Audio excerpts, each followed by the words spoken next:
So go ahead and take a second and write these properties down. The product property means if you have two things being multiplied inside of a logarithm, they can be separated into two separate logs with addition between the two.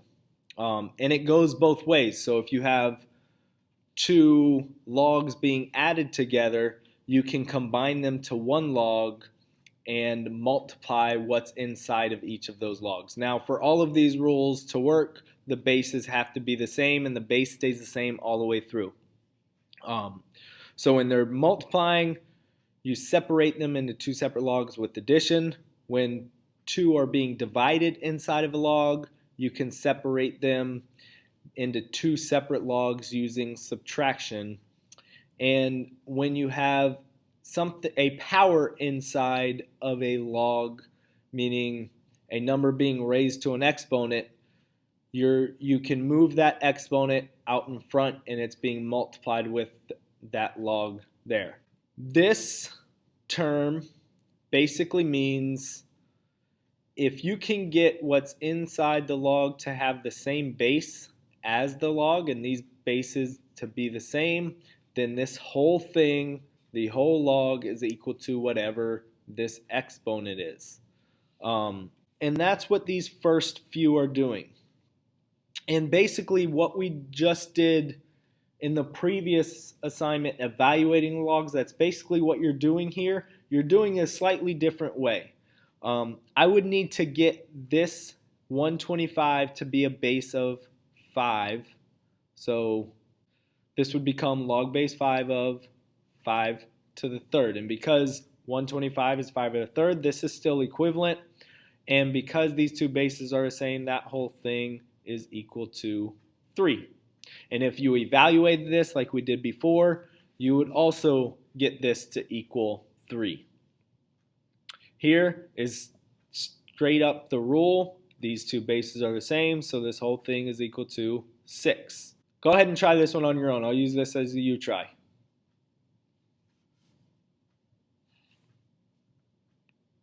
Here comes the answer. And you would get log base 4 of 64 is equal to log base 4 of 4 to the third. The bases are the same now, so the whole log is equal to 3.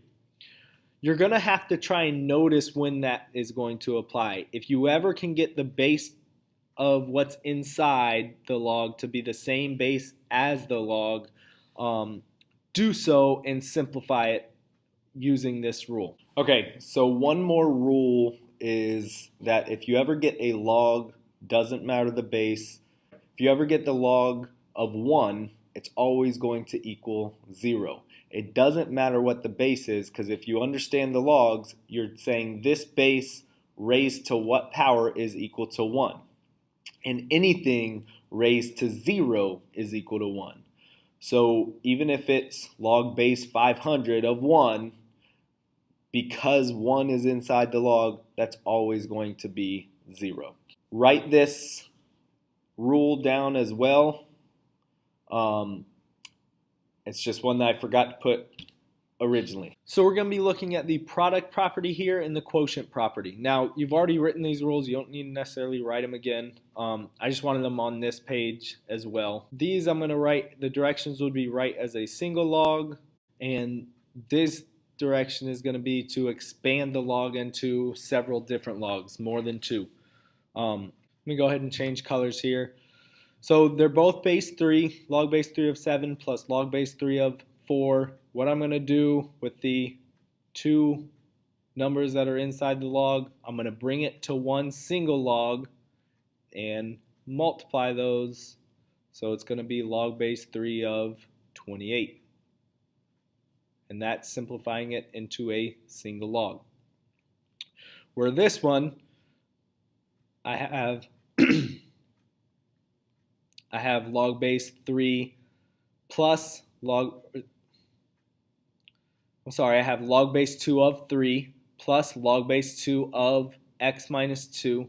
So when I bring them together, I'm going to be multiplying that 3 times x minus 2. And all of that is inside the logarithm.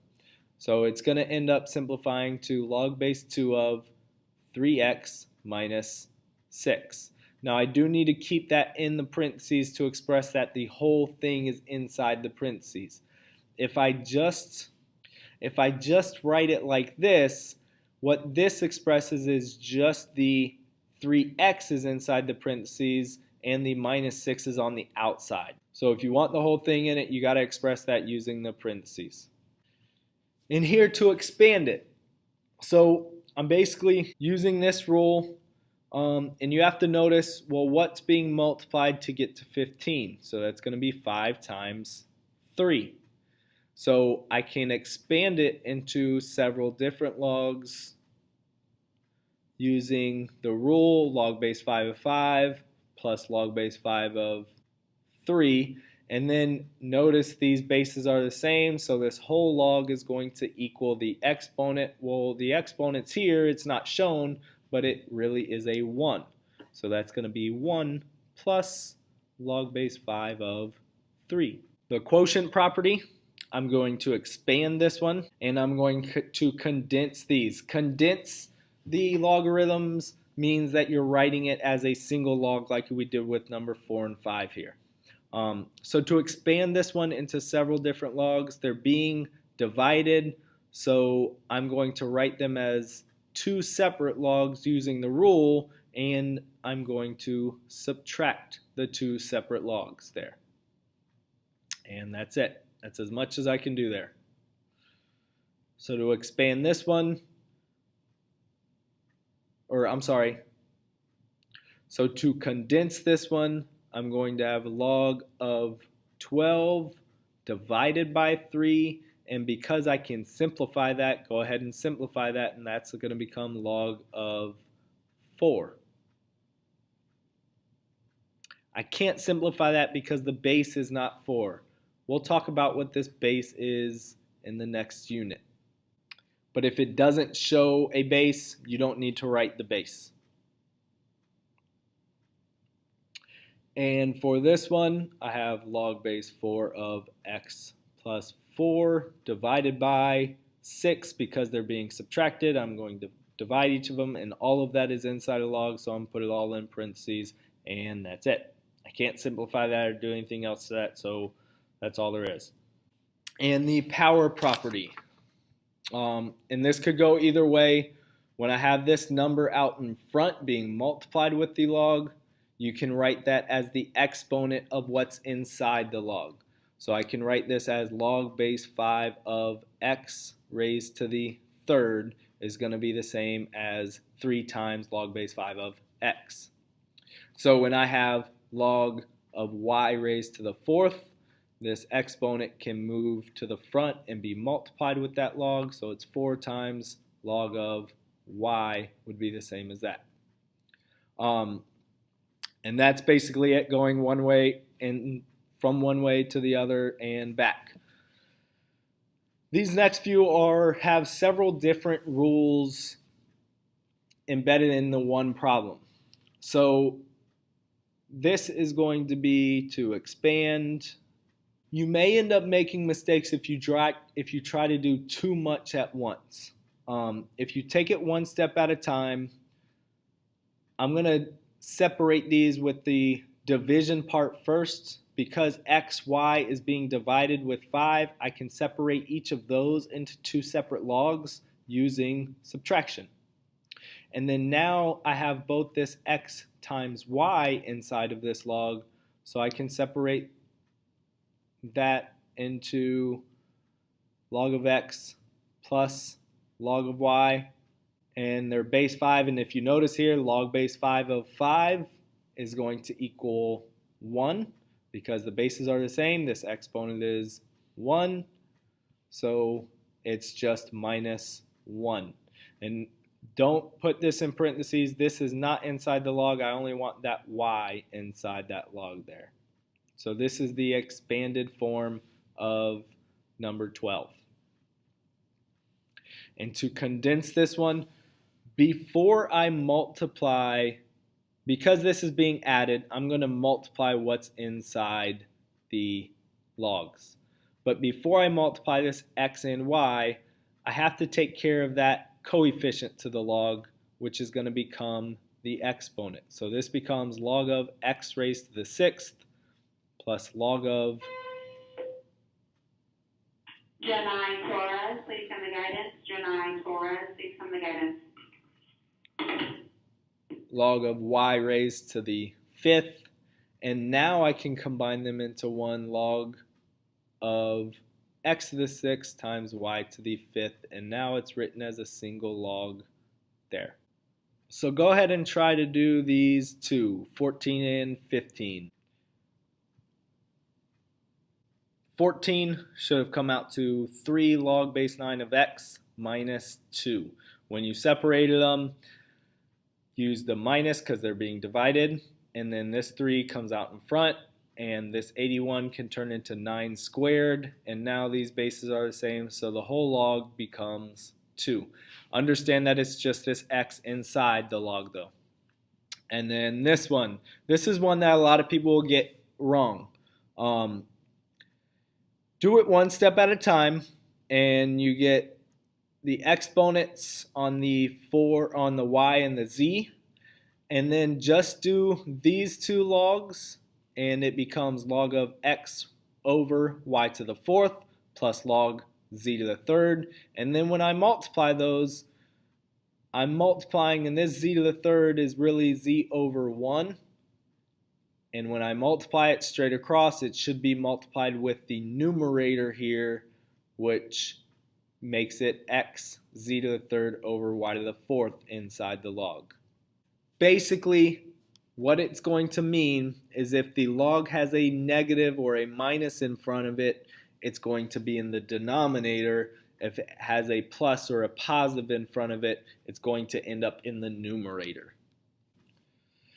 So this says use log base 5 of 2 as approximately 0.4307 to approximate the value of log base 5 of 250. So you have two things you have to pay attention to. They're giving you the value of this log, and it has a base of 5. So if you can get anything else, any other log, so start out trying to separate this so you have a log base 5 of 2. So if I can get 250 as written as 2 times 125, I can separate these into two separate logs. Log base 5 of 2 plus log base 5 of 125. And then now if you notice, this log base 5 of 125 is going to become log base 5 of 5 raised to the third. 125 is 5 raised to the third. So you know the value of log base 5 of 2, which is 0.4307 plus, and this, you can use your rule, the bases are the same, the whole thing is equal to 3, and when you add those together you get 3.4307. Yay! And we can do the same thing here. I have log base 5 of 6, log base 5 of 216. I know log base 5 of 6. So what I can do, if you notice, 216 becomes 6 raised to the third. So what I want you to try to do for one like this is notice that it's an exponent, and now use your power property, which is going to move that 3 out in front, and I have 3 times log base 5 of 6. Well, I know log base 5 of 6 is 1.1133. And so when I multiply that, I have 3.3399. Yay! Okay, so go ahead and try these 3, and I'll give the answers in 5 seconds.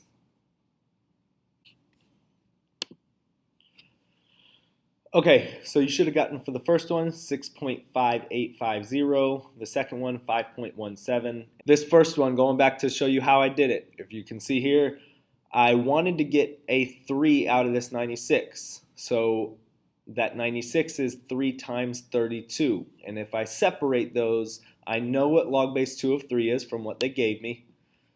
And then log base 2 of 32 is 2 to the 5th. So these bases are the same. So this whole log is equal to 5. You add it with this decimal and you get 6.5850.